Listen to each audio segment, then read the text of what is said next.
Jason Rogers, good to see you, my friend. Garth, it's good to see you too. I'm happy to see you, my friend. What is the most spontaneous thing you've ever done? Oh my gosh. Most spontaneous thing I've ever done. One time I booked a trip. And this was back in the day of faxes. So a fax came into the work machine. I called the number and I booked the trip. That was most fun. And I just need a vacation. Turns out it was a scam. I didn't lose a ton of money, but I did realize how badly I would need to go on vacation. And it was from that moment I started planning a year off, a trip around the world. And I ended up taking 10 months off on my own at that point, traveling around the world. So no, I did not go on the cruise that I booked that came off that fax machine, but I did see most of the world. So that's the most spontaneous thing I've done. But now you own a timeshare somewhere. Yeah, right. I know. That's amazing. Hey, listen, in this podcast, we're talking about effective communication and moments, opportunities to take advantage of that. And our guest, Bart Egnal, the CEO of the Humphrey Group, he talks about preparing for spontaneity. And I love that you had a spontaneous moment that is now preparing you to prepare better for spontaneous moments, because that's some of the stuff that we talk about. Yeah. I'm really looking forward to this episode. Oh man, Bart is so good. He talks about all levels of communication. We get into what is antidote to AI even in this, and what is a human skill that we need to continue to develop, and how do we develop it? I was blown away by his response to that as well.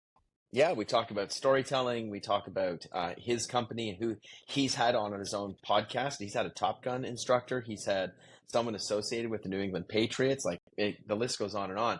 But I think our listeners would be interested. We answer the question, was Ted a great leader? So listeners, if you have an answer to that, we'd love to hear from you as you go through this podcast. And I can't wait for them to hear Bart's response. It is a real gem. It's one of a kind. So should we get into it? What do you think? Yep. Let's go. Enjoy. Okay, let's do this. With Garth and Jason, we dive right in, breaking down Ted's world. Let's begin from AFC, Richmond's field to your day-to-day. Lassoing leadership's here to stay. Keep leading the lasso way. Together we'll grow stronger every day. So plug in your headphones and let's start the show. With lessons from Ted, we'll learn and grow. Welcome to Season 2 of Lassoing Leadership. I'm your host, Jason Rogers. And I'm your other host, Garth Nichols. And this is episode 2 of our 9th leadership theme. It's pretty amazing. And we're really looking forward to our special guest that we have with us today. We're recording our 9th sort of deep dive. And this week we are deep diving with a special guest, Bart Egnal, who I know really, really well. And so when we were looking for an expert in effective communication, Bart, you are the first person that I thought of. I actually met Bart when I worked at a different school in Toronto, and at the time I was working with his wonderful wife, Emily.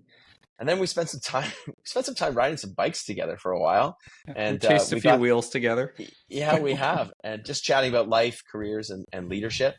Bart is the CEO of the Humphrey Group, where his role is to lead and grow the company so that they can help all of their clients communicate as inspiring leaders. His work is to solely focus on teaching leadership communication skills to the clients. And in his LinkedIn profile... So it must be true. It must be true. He writes, "We firmly believe that every time you speak or write, you have the opportunity to shape beliefs and inspire others to act. Far too often, communication in the workplace and in life is dull, uninspired, or simply useless. Yet there are rare moments when someone is able to reach an audience and shape their thinking. We at the Humphrey Group teach our clients to create more of those moments." So, last podcast I referenced Chip and Dan Heath in their book about let's not leave this to chance. Let's not leave this to luck. That these moments. Let's start to create these moments. What do you think, Jason? I don't think we leave this introduction to chance or luck. I think we toss it over to Bart and let him introduce himself and tell us a little bit more about his work and his role. So, Bart, why don't you introduce yourself to our listeners? Yeah. Well, thanks for having me on, gentlemen. And Garth and I, as you mentioned, we go way back, and I feel like this is some karmic payback. You helped my wife find a job when we moved to Vancouver, and and so I was powerless to resist your invitation to come on this pod. But no, in all seriousness, great to be with you both. And as passionate connoisseurs of leadership, I've listened to your show. I know Garth, you run cohorts, so your journey in leadership has been one I followed from afar, and nice to be up close. And yes, there is some truth to my LinkedIn profile. I own and lead the Humphrey Group, so we're a company that's solely focused on leadership communication.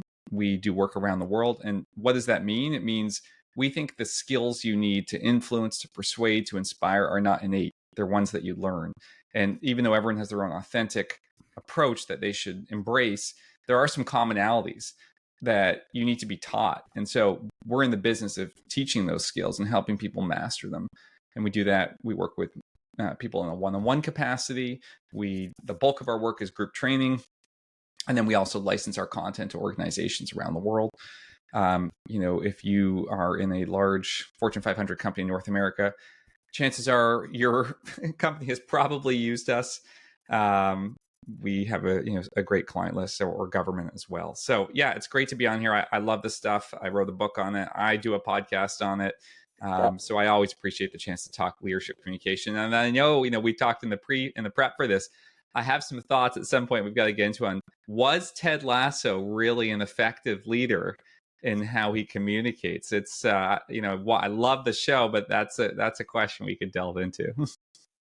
Amazing. So before we get into that and so much more, I want to remind our listeners, submit your questions to lassoingleadership@gmail.com or through LinkedIn, Spotify, Instagram, or just slip into our DMs or bump into us in the hallway, and we'll be happy to pass them along to Bart or take them on ourselves in episode 3 of this triad.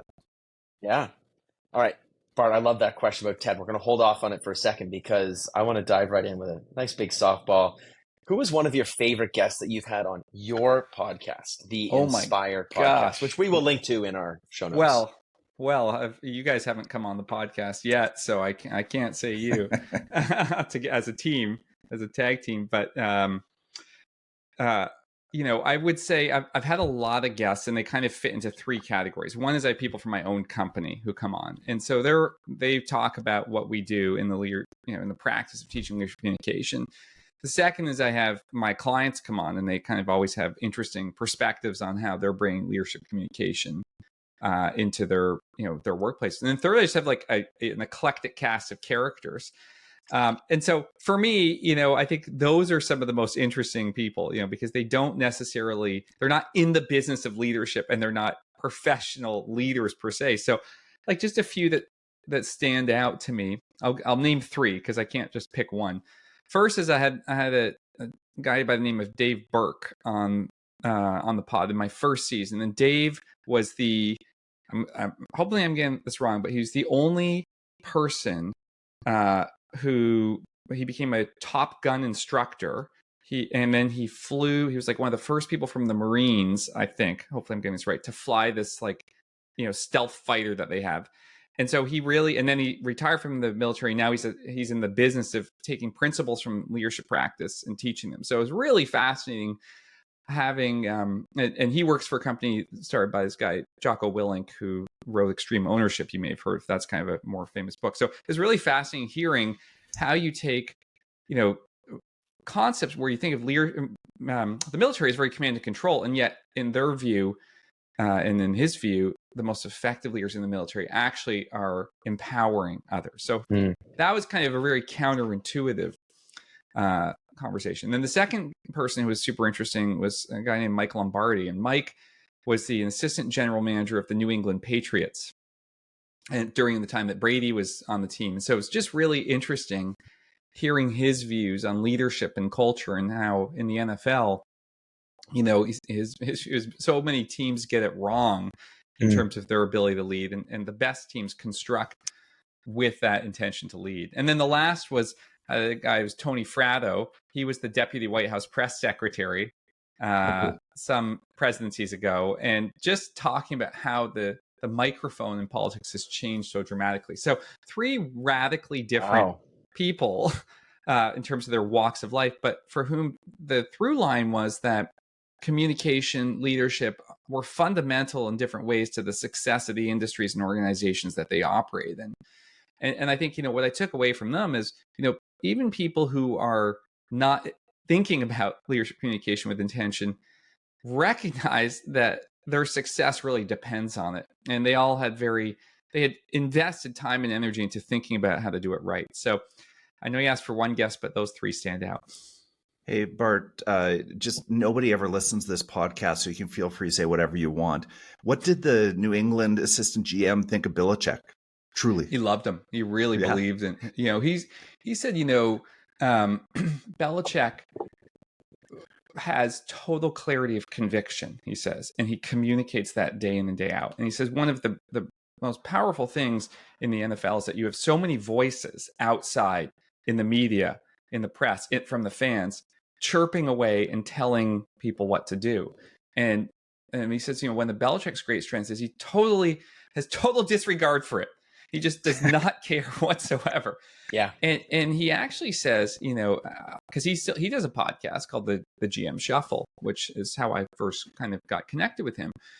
And he says, one of the big challenges is that the owners listen to these people, and the owners then impacts their decision making. And so, one of the things he talks about is that Robert Kraft, who owns the Patriots, began listening too much to people who said that, Belichick, that was the architect of the success, and that Kraft had nothing to do with it. And so he kind of became increasingly resentful that, Belichick was getting all the credit, and that was at the heart of his decision to get rid of him and then launch this. You may have seen that there was a Netflix or a Apple TV series about the Patriots, which kind of brushed aside Belichick's contributions and focused on the Kraft. So it is fascinating. He had a lot of respect for Belichick and for Brady. And his view was it was a challenging partnership that ultimately brought out the best in them.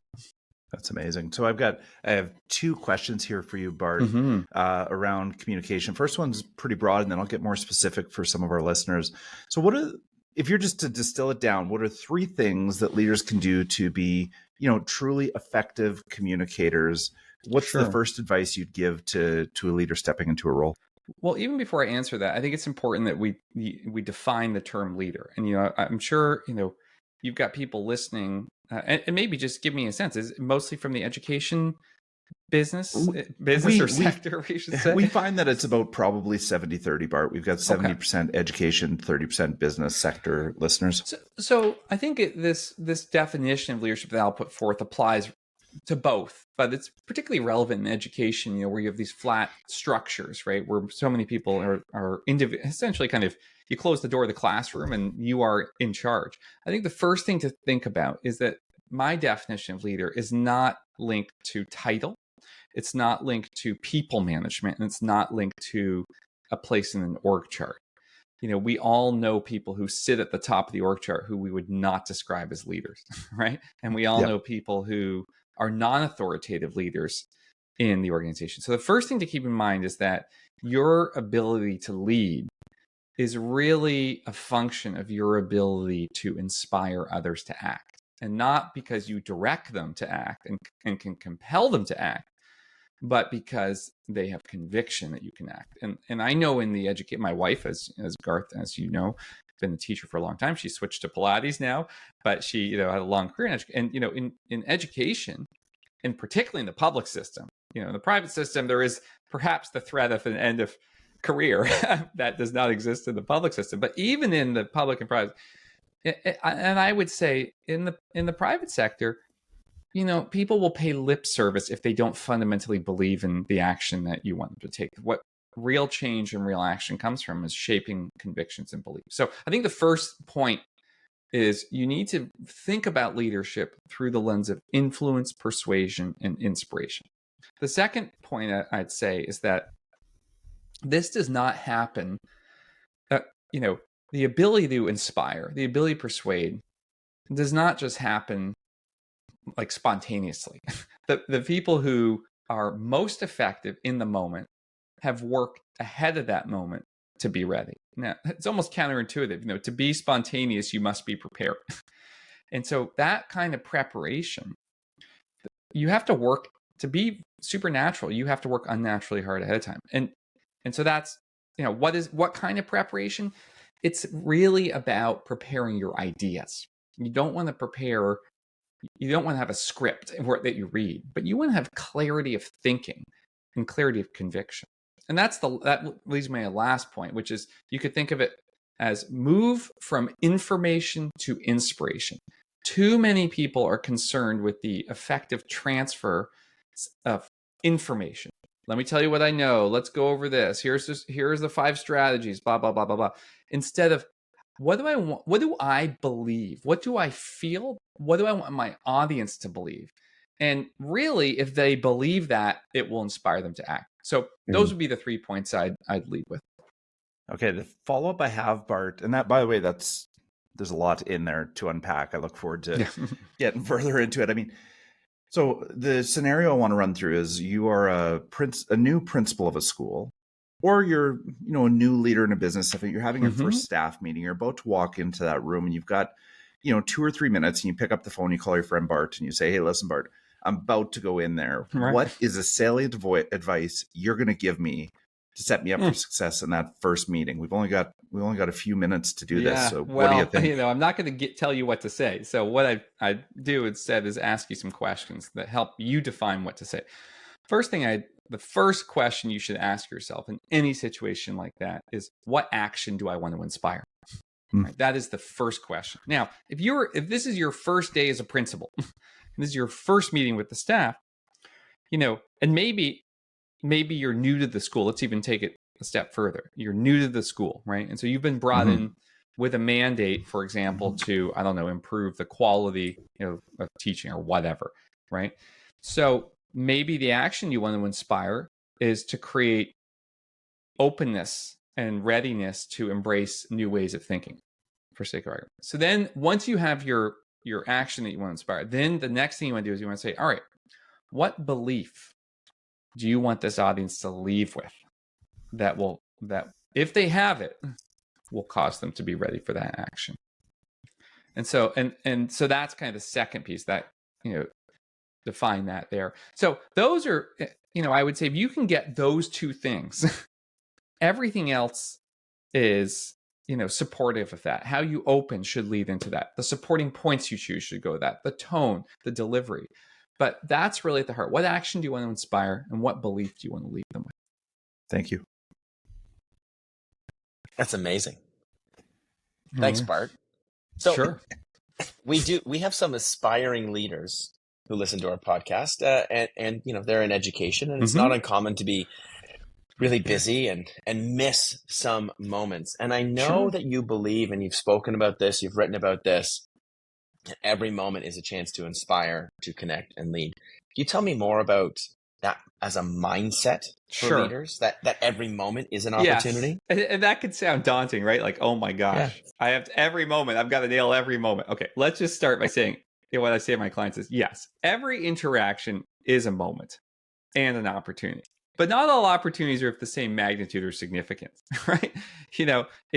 Because sometimes you get people who take it to the extreme where they're like, you run into someone at the water cooler and they're like, I want to leave you with the message that we have to transform this school. And the guy's like, I just want to get some water. It's a step away. Yeah. So I think you have to think about every moment, but then you have to think about which are the right moments. Where is the audience ready and able to take it?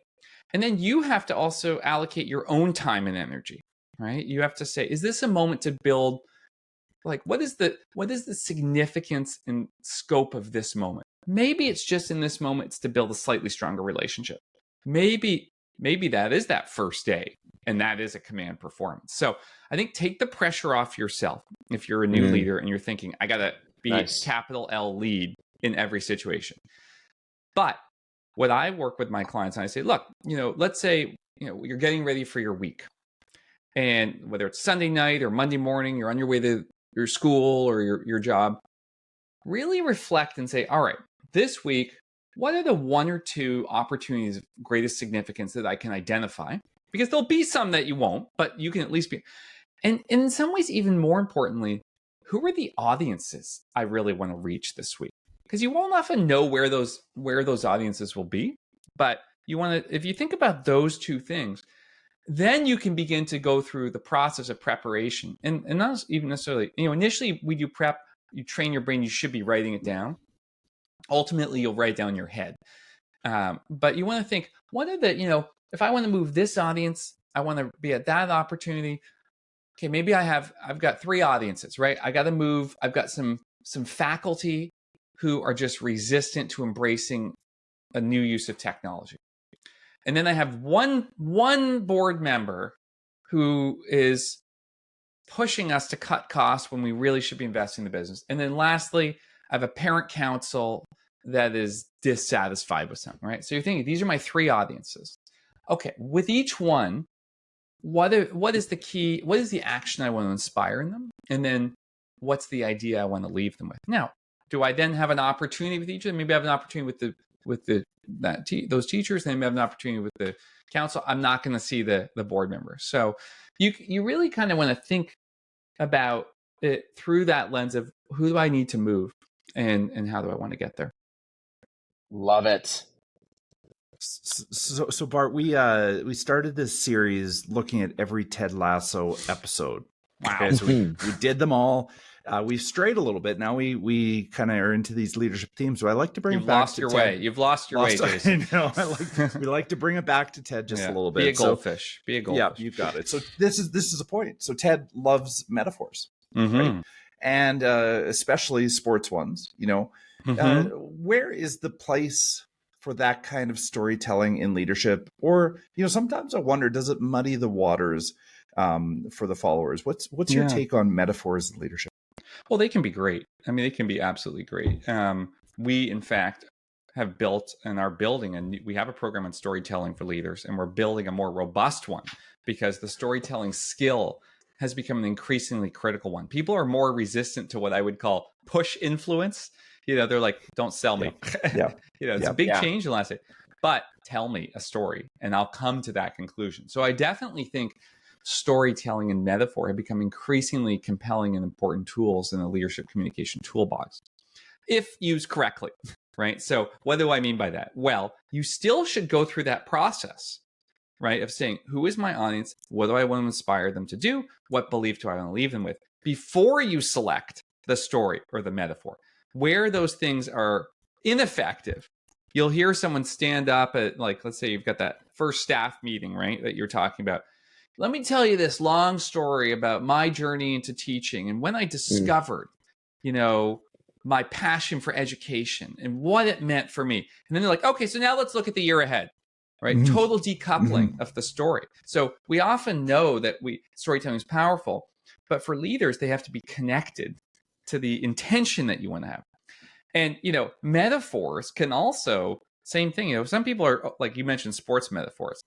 I mean, some people really overuse them, right? Where you're like, or even mix them, it's first and goal. And we got to, swing for the fences. And, and it's like, is your audience a sports audience? Does that resonate with them? So are you choosing your metaphor because it resonates with you? Or are you choosing your metaphor because it's going to be impactful for your audience?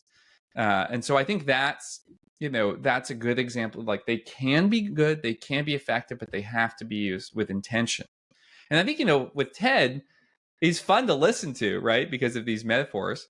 And sometimes you get one like the goldfish one, which is great. I mean, it's like in sport, you do have to put those mistakes behind you and move forward. So that would be a compelling metaphor. But in other cases, the audience with Ted is like, what is the point of the story? Or where is the story going, right? And they're like, they're at a loss for it. So, and I think, with Ted, that, when you watch him, he has such a great desire to connect with people. And he does effectively. And I think he was the antidote to the kind of bureaucratic, militant coach who just drove for performance and didn't care about the people.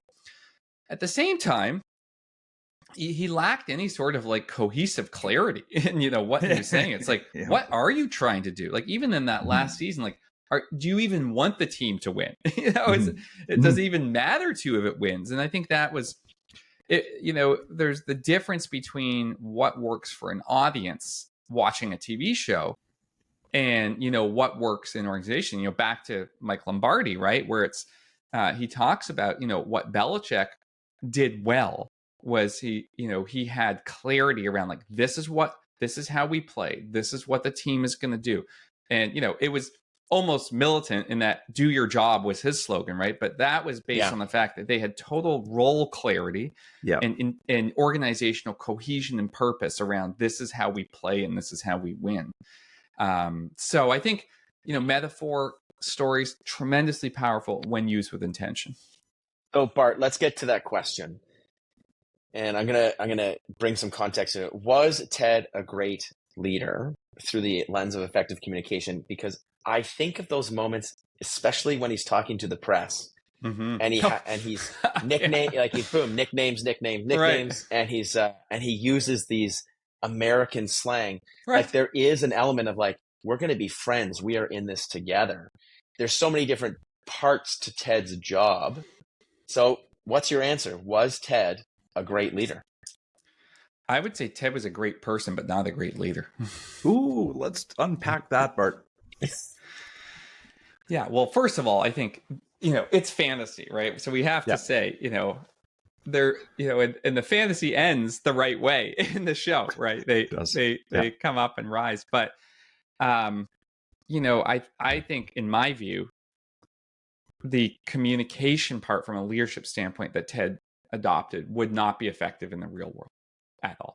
I think that he, there are a couple things. His strengths were human connection, empathy, care, and a willingness to adopt unorthodox ideas, right? Yep. However, he really had little interest in, I would say, knowing his audience. You look at his total disinterest in kind of adopting the approach of English football, right? Versus, he kind of stays like the polite but ugly American, if you will. And, very much lacked a clarity of intention and purpose as a team, of how they were going to win and what each person's role was. And it is more, he made it more of a family than the business, in terms of, nice. And I think that was, a beautiful thing, particularly when Ted Lasso came out in the time that we were in, right? Kind of just the COVID period where people wanted, like, a more humanistic workplace. There was a big shift, and I see it in the corporate world, from, to caring for people, right? That people wanted that. And so I think Ted was an embodiment of what we were all seeking, which was a more humanistic leadership and workplace. And so I think he met that kind of existential need. But I mean, he's baffling, right? If you were on that team, you would say, what are we doing here? Like, what is going on here? What are you trying? Like, what is my part in this? Like, oh, we're just going to, I mean, just like that ridiculous when they shift strategies, and then he's got the string is out there, and no one really, like, you're like, what the heck is going on? True. And totally so true. I contrast. Have you guys seen Welcome to Wrexham? Oh, just talked about it in our last episode, in fact. It's great. I mean, it's a great doc. It's fun. It's kind of like it's an interesting contrast, right, with Ted Lasso, but it's real, and I mean, real as a doc can get. But But I think their coach is a really fascinating example, right, of someone who brings some of the care, but you can see he is like laser focused on what they need to do. There's one episode where they count the number of F-bombs. Yes, I love it. But he only swears during games. Did you notice that? Yes. The F-bombs only, it's like he switches into swearing mode, right? So, it is, back to Ted, I think that I would encourage leaders to see the power of his empathy, his humanistic approach, but I would not expect that Ted would have gotten many results. And, the interesting thing is that organization, even the owner, she didn't buy the team to win, right? She bought it to stick it to her ex-husband. And he provided a caring model that was a contrast to Rupert. And he provided support and care to her, right, as well. Yeah. And so the whole organization was less. And then, of course, because it's TV, they happen to win anyways. Something struck me there, Bart, where you said he wasn't interested in getting to know his audience. What I noticed about Ted was he was trying to make sure that his audience knew him. Totally. Right. And then buy into me. Sorry, Jason, you go ahead. No. That was brilliant. And you've almost convinced me, Bart. We got a little ways to go. Maybe we'll take it off air. But I think I have one last question I need to ask you from an educator's standpoint. Now, it was about the mid 2000s. I was invited to speak on a panel about the future skills of the future. Okay. And the question was, what is the one skill that students will need to be successful in the future? This was in the era of, Web 1.0, basically. Social media was just emerging. And I said communication is number one. I think the ability to influence and inspire. Now, in this day and age of AI, we're 15 years later, we're faced with a lot of technology that wasn't there. Would you support my argument in the fact that communication is the one human skill that we can hang on to that is going to be the change maker between those who perhaps succeed and those who might not have as much success? Is that still Absolutely. the skill? I think it's even more so the skill now. I mean, there was a great book I read probably back when you were on that panel called Free by Chris Anderson, the former head of Wired magazine. And he talked about the fact that for the first time, the web had made things truly free. Like the marginal cost of adding another Gmail account was so close to zero as to be virtually free. And so instead of just being like buy one, get one free, you can literally have something free. And so what he said was, when you have new economies of abundance, for example, music had become basically free. It created new economies of scarcity. Ticket prices. Look at Taylor. We've got Taylor Swift this week in Toronto. Astronomical ticket price. I mean, you could listen to every album of Taylor's for pennies at most on Spotify. And so when you look at the rise of content, right, and we are awash in content, the human and AI generated content, the human element of thinking of, an idea has become even more valuable. And your ability to communicate those ideas is foundational to what differentiates you. And so I do think that skill is universal. I mean, versus like I remember, 10 years ago, teacher, send your kid to Code Ninjas and they'll have a well-paid job for life. Well, maybe not, but communication is foundational. And I work with people across all industries, banking, finance, telecom, oil and gas, like human, HR, human capital, education, government. Every time people advance, it is because of their ability to translate and explain the knowledge they have into ideas that inspire. And no one seems to have created an AI yet to do that.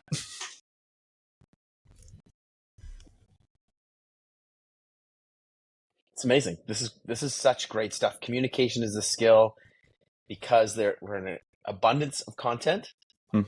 So how do you inspire and get people to act on that inspiration is what is scarce. Love it, Bart. Yeah, hey, listen. And in the end, we're in the business, whether you're teaching, you're leading teachers, you're running a company, you aspire to lead. Your success is really going to be about, can you move people, right? Can you get them to believe in you? Can you get them to act? Can you bring them together? This is the foundational challenge and opportunity. And I do think the last thing I'll say is, even though this is a new world with technology and demands on leaders, there's never been a greater opportunity to be an authentic leader who inspires people. It used to be 20 years ago, there was like one size of leader, and it was usually a guy, it was usually white, it was usually old, right? Like the Jack Welch equivalent. And now there is an embrace of all sorts of types of leader. They look different, they sound different, and they are truly authentic. So I think that's an amazing thing to think about. You can be yourself and lead. And I think audiences, they punish leaders they're not inspired by. They leave for other jobs more quickly. They'll tell you if they don't like. But the flip side is they want to be inspired. They're looking for people to reach them. And maybe if you combine that Ted Lasso humanistic element with actually a clear message, right? You will inspire and people will follow you. And I think that is the promise of what exists today. There's never been a more exciting time to go forth and inspire. So yeah, I think it's awesome that you guys are doing this series, and hopefully this is one more tool in the toolkit for your listeners. Amazing. Bart, where can our listeners find your work? Yeah, well, we do have. I do a podcast. In fact, I should have answered. I should have answered earlier. The ultimate guest I've had on is the one, the only Garth Nichols. Yeah. You know, I just couldn't. I couldn't get you right. But yes, Garth has been on the Inspire podcast. Jason will have you on sometime too. So I'm going into season 7. It's on all the platforms. You can connect with me on LinkedIn. And, you know, if you like what we're talking about, the Humphrey Group does a free, content blog. We run free webinars on these topics. You want to improve your skills, go to our website, thehumphreygroup.com, sign up. I have another company called the Niagara Institute that's more broad-based leadership. We produce a lot of content there. So I encourage you to sign up for that and connect with me on LinkedIn. Bart, this was unbelievable. Thank you for taking the time to be with us today. And just before I go, I want to remind our listeners, we are taking questions. If this doesn't inspire a question or two, I don't know what will. So please reach out to us and let us help you along your leadership journey. That's a wrap. Thanks for listening, everybody. Be sure to subscribe, like, and tell your friends. And Bart, can you do the honors of taking us home? Until next time, keep leading the Lasso way. Awesome. Thanks, Bart. Thanks, Bart. Thanks, everybody. Thank you. Thanks. Step up to the mic. It's time to play. Lassoing leadership every day. From the pitch to the boardroom, lessons call to mind. Keep leading the Lasso way. You'll find we've got heart, we've got soul, and humor too. Exploring how Ted shows what leaders should do. With Garth and Jason, we dive right in, breaking down Ted's world. Let's begin from AFC Richmond's Field to your day-to-day. Lassoing leadership's here to stay. Keep leading the Lasso way. Together we'll grow stronger every day. So plug in your headphones and let's start the show. With lessons from Ted, we'll learn.